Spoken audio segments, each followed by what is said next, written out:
Viernes 10 de junio. Hoy seguramente va a haber marcha. Bueno, aquí en México todos los días. ¿Por qué? Porque se recuerda la matanza de Corpus Christi en 1971. ¿Qué es Corpus Christi? Corpus Christi es una fiesta religiosa, pero el 10 de junio de 1971 hubo un ataque a estudiantes y maestros ahí frente a la Escuela Nacional de Maestros. ¿Y por qué? Los halcones, ¿te acuerdas? No, yo no estaba. ¿No estabas? No fui a esa marcha. Mira, pues pareciera que sí. ¿Y luego qué les pasó? Pues llegó un grupo de militares fingiéndose, o de muchachos fingiéndose fuerzas armadas, y atacaron la... No recuerdo por qué era la marcha. No, pero no, estamos platicando. No, la verdad no lo recuerdo. Estaba presidida por varios personajes, entre ellas Rosaluz Alegría. ¿El Cerro de la Silla no te dice nada? No. ¿De por qué era la marcha? No, fíjate que se me fue. No. No. No empezó aquí. Es curioso que esa marcha no tenía un inicio aquí. No recuerdo. Fue un problema que inició en la Universidad Autónoma de Nuevo León. Allá empezó el desgarriate. Qué curioso, porque acuerdo que iba presidida por Gilberto Guevara Niebla y por algunos otros que después figuraron sobre todo en educación. Y luego, pues, ¿qué les hicieron? Mataron 120 personas. ¿Contaditas? Los halcones, sí, que estaban escondidos sobre Instituto Técnico Nacional, la avenida, y en la colonia pegadita a la Normal. Popotla creo que es la colonia, ¿no? Uh-huh, sí. El halconazo. Uh-huh. Efectivamente, hoy no es día de Corpus Christi, en ese día sí coincidió porque es una fiesta religiosa, por eso era jueves de Corpus, pero efectivamente había un conflicto en Nuevo León, en la universidad, por una ley orgánica que estaban discutiendo y los chavos empezaron a manifestarse en las calles, y aquí en la Ciudad de México se suman tanto de la UNAM como del Poli. Entonces ese 10 de junio se organiza una marcha que tenía que comenzar, o que comenzó en el casco de Santo Tomás, ahí donde están las instalaciones del Instituto Politécnico Nacional. Lo increíble es que la respuesta del gobierno, porque evidentemente estos chavos pues eran halcones, digamos, era un grupo no paramilitar, pero sí preparado por el propio gobierno contra las manifestaciones. El grado de violencia utilizado fueron más de 200 muertos según se puede contabilizar, o dentro de lo que se puede contabilizar, y arremetieron contra los chavos con estas varas de kendo, ¿te acuerdas? Que son muy largas, y en muchos casos no solamente ahí golpearon y mataron gente, sino fueron a rematar a ciertos lugares, hospitales donde estaban los heridos. Obviamente el gobierno de Luis Echeverría se deslindó y ordenó una investigación exhaustiva, pero era gente del gobierno, y eso determinó la caída de el regente Alfonso Martínez Domínguez y del jefe de la policía, que era Rogelio Flores en ese entonces.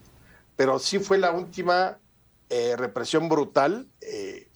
Desde luego todavía luego vivimos cosas como Aguas Blancas y demás, pero en términos de la relación con los estudiantes, la matanza del 10 de junio de 1971 sí, digamos, es como la última gran enfrentamiento entre estudiantes y gobierno. ¿Hoy es cuando va a estar Silvio? Sí. ¿Y no les va a estorbar en el centro, en el Zócalo, que lleguen estos? Porque me supongo que van a marchar hasta el Zócalo. Esa era la idea, ¿no? De la marcha primigenia de los 70. Sí. Me supongo que querrán llegar. ¿Se van a juntar ahí, se van a echar unas cancioncitas con Silvio?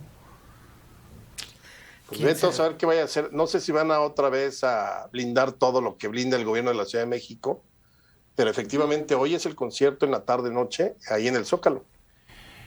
El consejo, son los del 68 los que sobreviven dirigiendo estas manifestaciones y pidieron que no hubiera policía, que porque ellos son pacíficos. Lo cierto es que los estudiantes iban armados. Por eso me sorprendió la cantidad de 120 que dio Adela. Es la cifra. Debe tener un dato que yo no conozco porque no se aclaró nunca esa cifra. No, son las cifras que algunos consideraron como oficiales, pero realmente no se sabe. Sí. Porque levantaron los cuerpos. No, pero tenían familiares, tenían primos, hermanos, compañeros. No creo que alguien tenga una cifra exacta, Manelik. Bueno, entonces por eso darla esa aventurada, pero ya los estudiantes también ya llevaban sus armas y este grupo había estado preparándose desde antes para contener manifestaciones de ese tipo, como dice Alejandro. Parece que eran entrenados precisamente en los basureros. Y se supone que quien los entrena, yo no sé si eso ya es una licencia histórica que se tomó Iñárritu. No. Sí. González Iñárritu. En Roma. Sí. González Iñárritu o es el otro, no, sí es de González Iñárritu, ¿no? Sí, la película sí. Ajá. Donde se deja ver a este escapista famoso, especialista en artes marciales, que era el profesor Sobek. Es un mito, eso es un mito. Está comprobado que él no tuvo nada que ver, lo dice su propia familia. No, es de Alfonso Cuarón, Roma. Ajá. Pero sí, se les preparó. Desde el 68 estaba preparado para evitar que algunos desmanes pudieran afectar los Juegos Olímpicos. O sea, no es un grupo que se creó en ese momento para contrarrestar lo que sucedía en el régimen de Echeverría. Creo que sí es después del 68, porque mira, en el 68 había un grupo para contenerlos, pero eran adultos. Y lo que quería tener el gobierno era chavos que se pudieran mezclar entre ellos para tener control de sus movimientos y de su organización. Solo que preparados, como dices, sin armas. Lo único que necesitaban era un palo y se volvían peligrosísimos. Sí, claro. Porque les dieron palos. Hay imágenes donde se ve cómo les están repartiendo los palotes. Y algunos de ellos, pues hasta armas tomaron. La cifra yo no la sé, es muy aventurada, más de 100 es muy aventurada. Difícil de constatar, pero sí hubo muertos. Ahí sí hubo un enfrentamiento pleno. Y eso de Sobek, sí, la misma familia dijo, no, eso fue mentira. Aunque sí parece que trajeron gente que sabía manejar esas armas o que los entrenaba para eso. Sí. Para que aunque no estuvieran armados, hicieran daño y sometieran a la gente. Sí, pues el día se ha recordado, sí, todos los años. Y yo creo que este año no va a ser la diferencia. ¿Cuál tiene más jale, esta o la del 68? No, sin duda la del 68. Porque fue un movimiento más largo, porque fue un movimiento que nace aquí en la ciudad y va creciendo. Hasta... Y es el primero que simbra la estructura política. Sí, claro.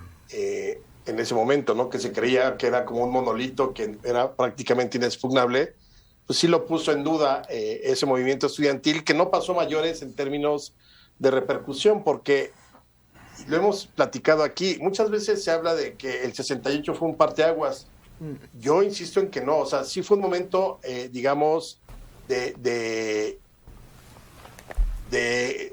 cuestionarse muchas cosas, pero fue la siguiente generación la que se moviliza para empezar la transformación, la del 88 con Cárdenas, es decir, 20 años después. Estamos hablando que los chavitos o los que eran muy niños o bebés en el 68 ya asumieron una responsabilidad política que sí fue la que simbró y que resquebrajó totalmente al sistema, porque se sube a esa ruptura que tiene Cárdenas y Muñoz Ledo con el viejo PRI, más bien con el nuevo PRI, que era el de Salinas.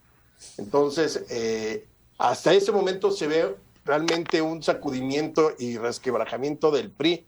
En el 68, al otro día no pasó nada, hubo olimpiadas, hubo mundial, siguió la represión, la guerra sucia, o sea, todavía pasaron muchas cosas y no fue ese despertar democrático ni la aurora de la transformación el 68. Claro que queda como un antecedente, pero no de la magnitud en que se ha querido de pronto establecer. Yo al revés, yo creo que sí. Yo creo que ese fue el punto detonante de todas esas conciencias, como tú dices, que tardaron, como todo, se empieza a incubar, empieza a madurar, empieza a generar conciencia. Y yo sí creo que fue el movimiento del 68. El problema es que eran jóvenes, no sabían lo que hacían, ni siquiera estaban conscientes de que se la estaban jugando, de la gravedad de lo que estaban haciendo y de lo que ocasionaron. Y por eso creo que ahí es como poner la semillita. Yo pienso que ese fue el momento en el que se puso la semillita. No sé, yo sigo con mis dudas, porque los que tenían 18 años en el 68, para el 88, que es cuando viene toda esta fractura, 86, tienen 38 años. Ya eran padres de familia, ya habían encontrado un statu quo dentro o de las universidades o dentro del gobierno. O sea, realmente en el movimiento del 88, en el del Frente Cardenista, sí hay algunos miembros que habían estado en el 68, pero no es la gran mayoría de los líderes, ni mucho menos. Fue esa nueva generación de chavos, te digo, que ni siquiera quizá estaban concebidos por sus padres en el 68. Pero crecieron con esa idea, ya crecieron con esa historia, ya crecieron con ese antecedente y con esa conciencia de lo que había pasado. Es más, el propio gobierno ya sabía, ya, fíjate, en el 68 no hubo represión, la verdad. Los dejaron marchar, los dejaron hacer, los dejaron fluir, hasta que llegó un momento en que a alguien le preocupó el asunto y dijo, ay, esto ya se está poniendo grave.